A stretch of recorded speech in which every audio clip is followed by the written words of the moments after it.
Summary of Train to Pakistan by Khushwant Singh. 10 million Hindus, Muslims, and Sikhs leave their homes on both sides of the new line between Pakistan and India in the summer of 1947. However, the remote village of Mano Majra continues to be at peace for the time being despite the chaos that is occurring in northern India. Mano Majra is a small area with only 3 brick buildings, a gurdwara, where Meet Singh is the resident Bai, a mosque led by the mullah and weaver Imam Bakhsh, and the home of the Hindu moneylender Lala Ram Lal. It is here that a famous affair happens, which leads to Ram Lal's death. The thieves are running away from Ram Lal's house when they pass by the house of Jagat Singh, a former thief who is known as the most dangerous person in Mano Majra and is often called Jagga. One of the thieves throws stolen bracelets into Jagga's backyard to make him look like the criminal.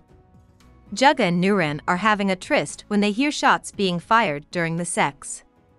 They see the 5 thieves go by on their way to the river while they are lying there in the dark. Jagga knows that one of them is Molly, the leader of the gang.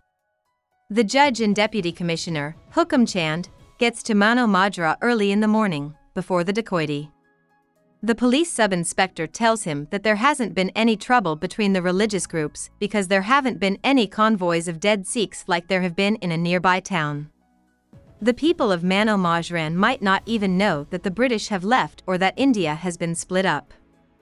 The sub-inspector doesn't think anyone knows who Muhammad Ali Jinnah is, but some people do know who Mahatma Gandhi is.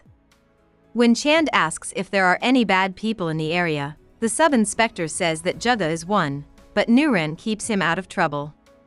When Chand asks if plans have been made for him to have a prostitute that night, the sub-inspector tells him that he will have fun before going back to the police station. That night, an old woman and a young girl in a black sari with studs show up at the rest house. Hasina is the girl's name.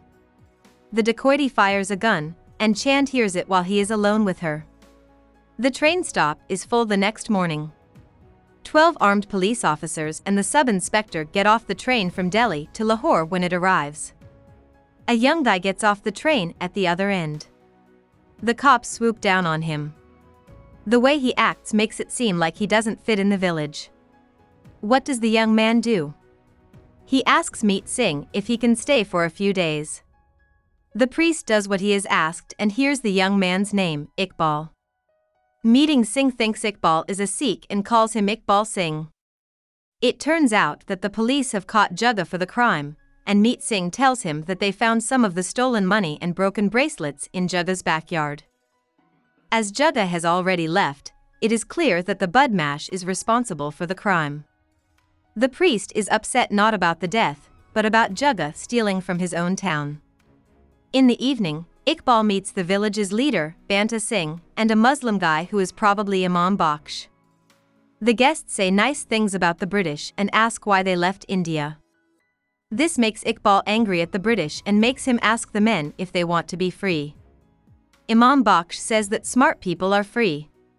In the end, the people will only be slaves to learned Indians or Pakistanis instead of the English.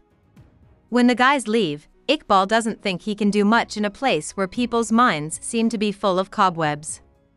He doesn't believe he is a good leader and believes he needs to do something big to prove himself, like going on a hunger strike or calling the police. He is caught the next morning. 10 police officers also arrest Jagga and put weapons around his house. Jumpa and Iqbal are taken away. However, the cops think that the men are not guilty. The deputy chief of police asks the head officer about Iqbal because he knows him from when they got off the train the day before. He then tells Hukam Chand about the charges by going to see him. After some time, he strips Iqbal naked and sees that the Muslim sign of circumcision is still there. And because of this, he thinks Iqbal is a Muslim League member. As Chand tells the police, Iqbal should be listed on the arrest order as Muhammad Iqbal. Then he tells the sub-inspector to get Jagga to tell him the names of the thieves, and he doesn't say anything against the sub-inspector's idea of torturing Jagga. The train plan goes wrong at the beginning of September. One morning, a train from Pakistan shows up, but no one gets off. It looks like a ghost train. The police then offer money to anyone in the village who can give them extra wood and gas.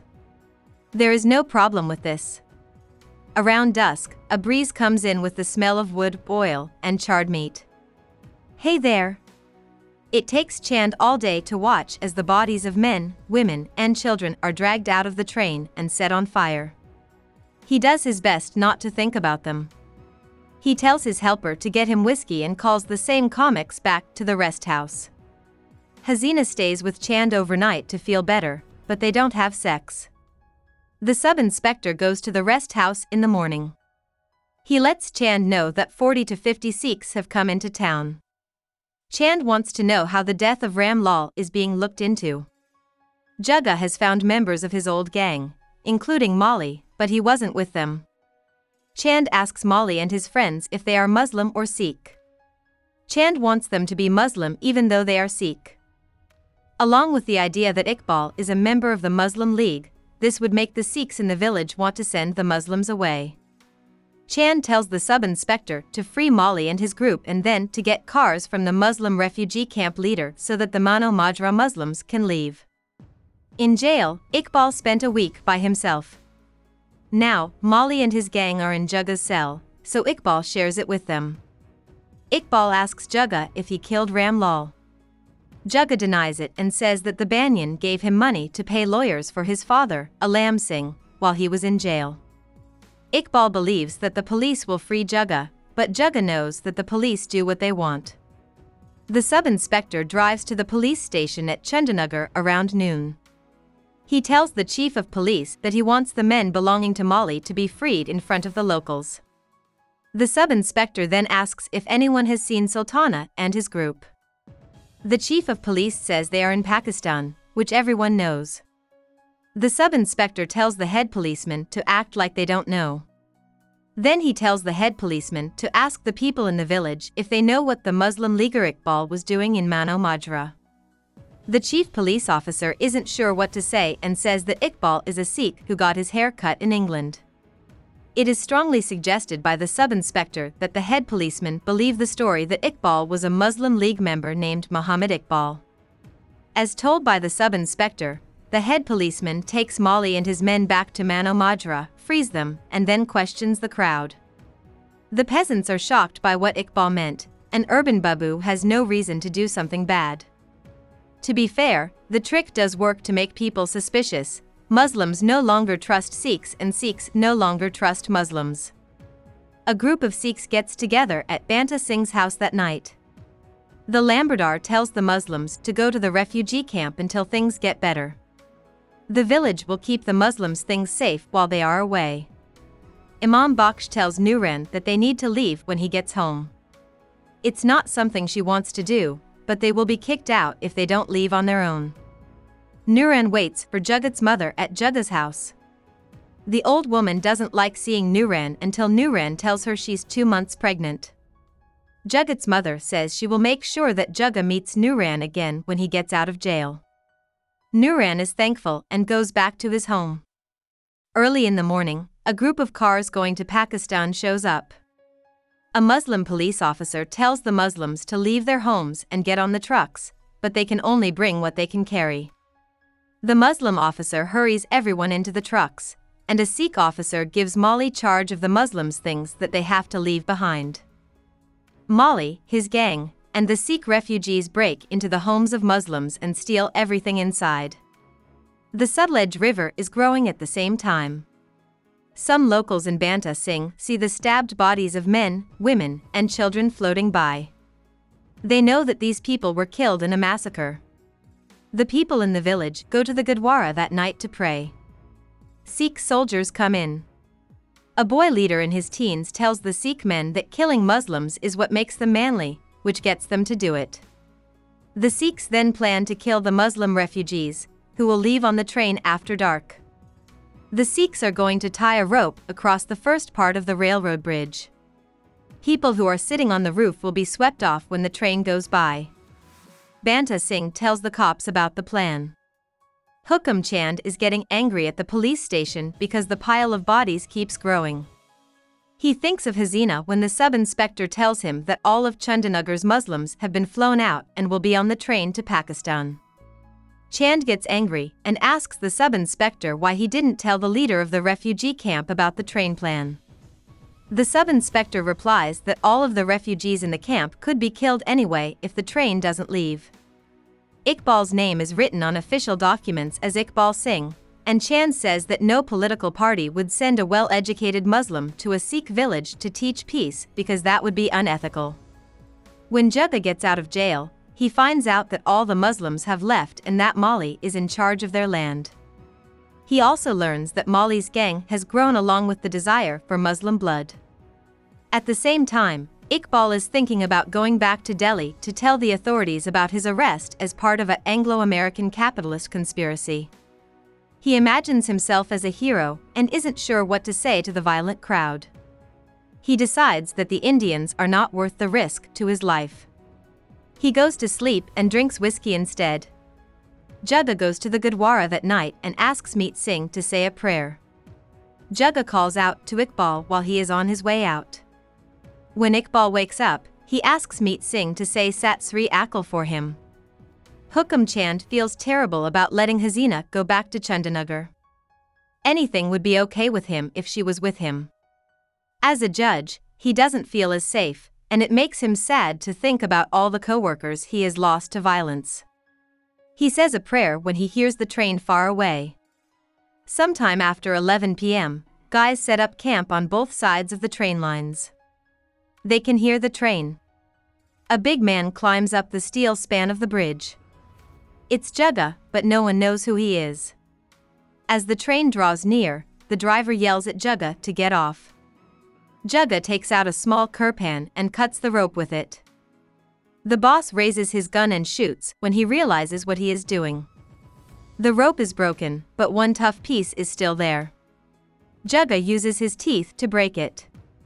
Then there is a barrage of shots that knock Jugga to the ground. He falls along with the rope when it breaks. The train goes over him and heads toward Pakistan. About the author. Khushwant Singh born into a wealthy Sikh family and grew up in the Muslim-majority village of Hadali, which was part of British India at the time. He spoke Punjabi as his first language, but he was also very good at Urdu and read Urdu writers as a child. In the future, he would translate a lot of Urdu poems.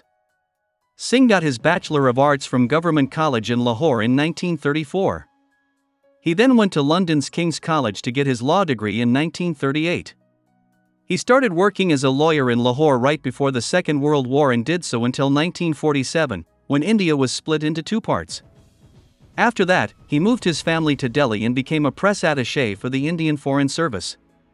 He worked as a diplomat for 4 years and had jobs in London and Ottawa. He also began writing stories during that time. In 1950, he put out his first collection of short stories in London. It was called The Mark of Vishnu and Other Stories. The next year, he started working as a reporter for All India Radio.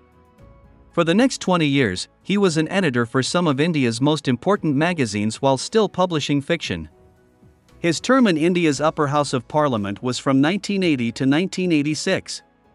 He backed Indira Gandhi's government. He stopped supporting the Prime Minister, though, after Indian troops struck the Golden Temple in Amritsar and killed many Sikhs. Singh is also known for writing a history of the Sikhs, 1469 to 1964, and The Company of Women, 1999, as well as Train to Pakistan. He won many awards for his writing and journalism, including a Lifetime Achievement Award for his services to Indian literature. He died at the age of 99. Hope we summarized it fully and you liked it. Please hit the like button and subscribe to our channel so that we are motivated to create more videos.